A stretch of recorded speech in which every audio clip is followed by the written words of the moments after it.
Hi, I'm Ho Chi Tsai with TaiwaneseAmerican.org. Today, I'm in Portland, Oregon, where I'm meeting with Marie Xiao, a singer-songwriter simply known as Marie. She's gained such a huge YouTube following, and she has such a wonderful voice. I just wanted to introduce you to her. Hi, Marie. Hello. Hi, pleasure to meet you. You too. So tell us a little bit about yourself. You're a singer-songwriter who's now based in Portland, Oregon, and you've had such a nice journey to this point here. Yeah, it's been really wonderful. I'm a singer-songwriter, self-producing artist. I make kind of folk/electronic music, kind of ambient. And you've been quite successful. Actually, on YouTube, most of your videos have at least 500,000 to up to 1.5 million plus views, and so you're definitely growing as an artist with a strong following. Yeah. Tell us a little bit more about the beginning. It was like 7 years ago when I started posting on YouTube, and it was a really nice time. It was relatively new, and it was very easy to kind of start a fan base and a community. So I was really fortunate to start posting covers at that time, and then gradually doing originals.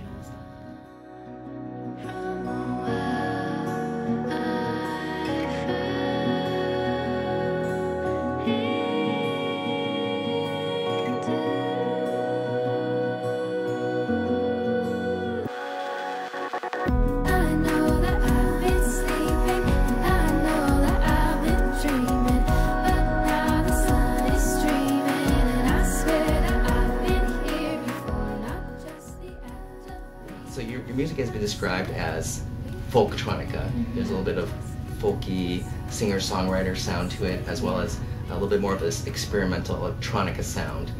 Tell us how you developed that sound for yourself. I started playing piano when I was around 5, so that's kind of where my musical background came from. And then picked up guitar in high school and started to try and make my own songs. And that's kind of where I got, I guess, the folk sound from, and my influence of like Bon Iver was very prominent during that time.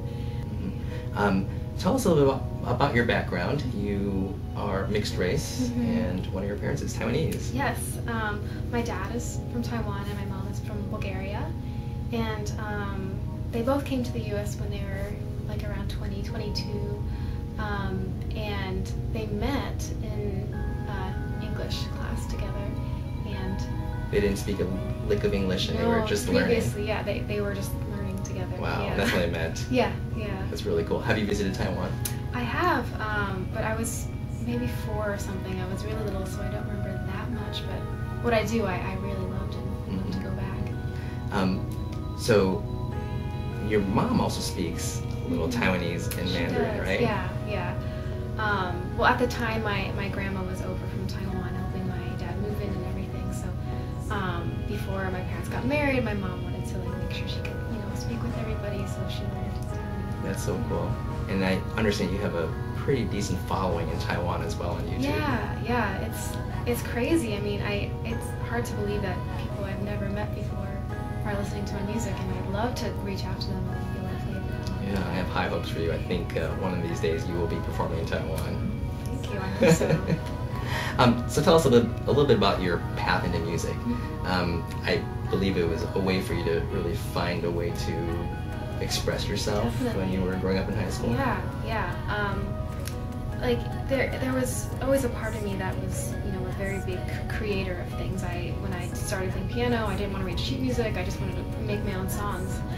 And in high school, I didn't really have a good friend group or anything, so I had to find something that made me feel like valid and important and useful to the world and happy about myself. So I turned to music, and it made me feel really empowered and confident in myself. So it was a really big part of me that pushed me to do this as a career. It really fulfilled me in a way that nothing else ever had.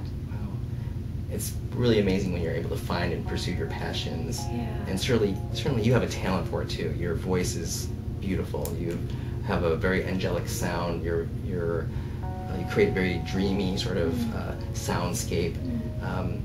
You also produce a lot of your own videos on YouTube. There's no one else working on it except you. For the most part, yeah.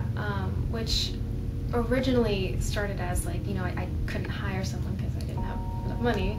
I didn't know a lot of people who did that, so I just kind of did it out of necessity, but I ended up really, really liking it and was very interested in video editing and production and stuff like that. So now when I do videos, I definitely, if I'm working with someone, I definitely like, you know, want to come up with the storyboards and be the director, and kind of, because I don't know, I have a vision or something about the music.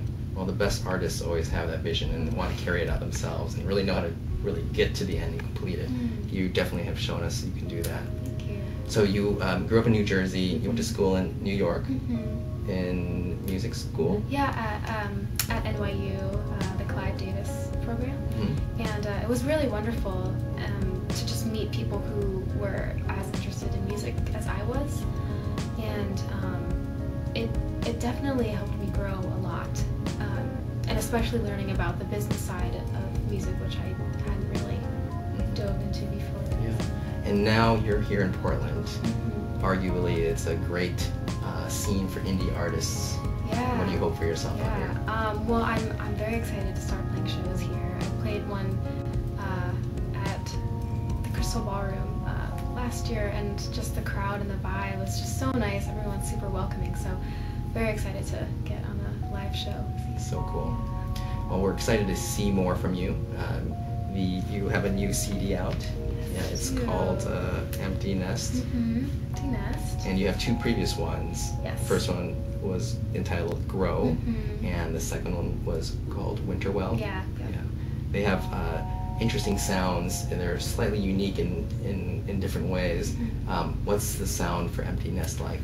I'd say Empty Nest is a mixture of my two previous albums. Like my first one was very like folky and singer-songwriter, and then Winterwell was more electronic and grand because I was really excited about production at the time. So Empty Nest is kind of a mixture of the two, and kind of storybook themed as well. Very cool.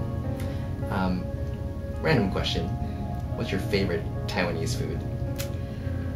I'd say, well, my dad cooks really good Taiwanese food, so whenever I come home, it's just the best thing ever. He makes like 5 different dishes, and it's just amazing. We're coming over for dinner sometime. Yeah, you should. You should. I'll tell my dad. Yeah. Anyways, thank you so much for joining us. And thank you, TaiwaneseAmerican.org, for joining us, learning about Marie. You can check her out at her website at MarieMusic.com. MarieMusic.com, and she also has a YouTube channel at Marie Music, right? Yep. Great.